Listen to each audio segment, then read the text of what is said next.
नमस्कार दोस्तों, मैं कल्पना तिवारी अपने YouTube चैनल में आपका स्वागत करती हूँ।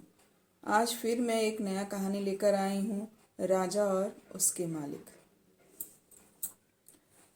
एक राजा किसी राज्य में राज कर रहे थे। वह बहुत न्यायप्रिय थे।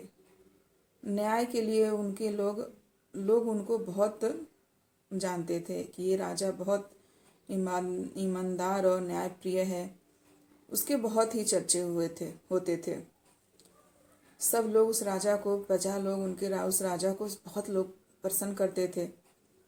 फिर एक दिन राजा ने कहा कि अपने सेनापति से कि सेनापति, मुझे अपने राज्य घूमने निकलना है।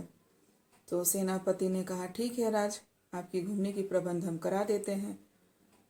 राजा की राज्य भ्रमण की प्रबंध करा दी गई। राजा अपने सैनिकों के साथ एकदम साधारण, जब जानते हैं आप लोग कि राजा जब अपने राज्य में निकलते हैं तो एक साधारण भेष बदल के निकलते हैं, अपनी राजा के रूप में नहीं निकलते हैं। तो राजा अपने सैनिकों के साथ निकले। फिर उन्होंने घूमते उन्होंने देखा कि एक बूढ़ा व्यक्ति एक अखरोट का पेड़ लगा रहा था। उनको बहुत आश्चर्य हुआ।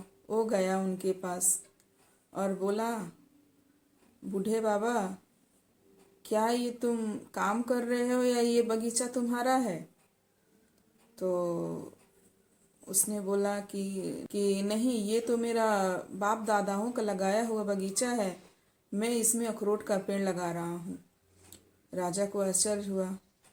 उन्होंने कहा, क्या आप जानते हो कि अखरोट का पेड़ लगाओगे तो इसका फल तुम नहीं खा पाओगे? तो बूढ़े ने बोला, हाँ, क्योंकि अखरोट का पेड़ अगर लगाते हैं तो वो लगाने के 20 साल के बाद वो फल देता है।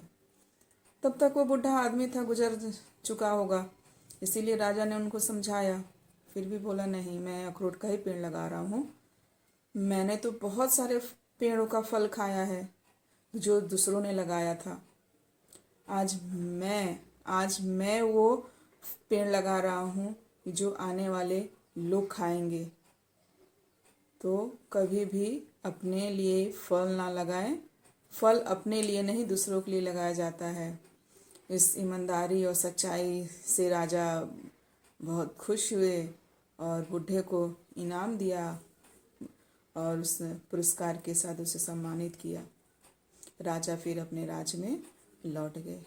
ये कहानी यहीं तक था। ये कहानी आपको कैसी लगी, प्लीज़ आप मुझे कमेंट बॉक्स में लिख कर बताइए। और आप कौन सी कहानी सुननी चाहते हैं मुझे अवश्य बताएं। तब तक के लिए नमस्कार।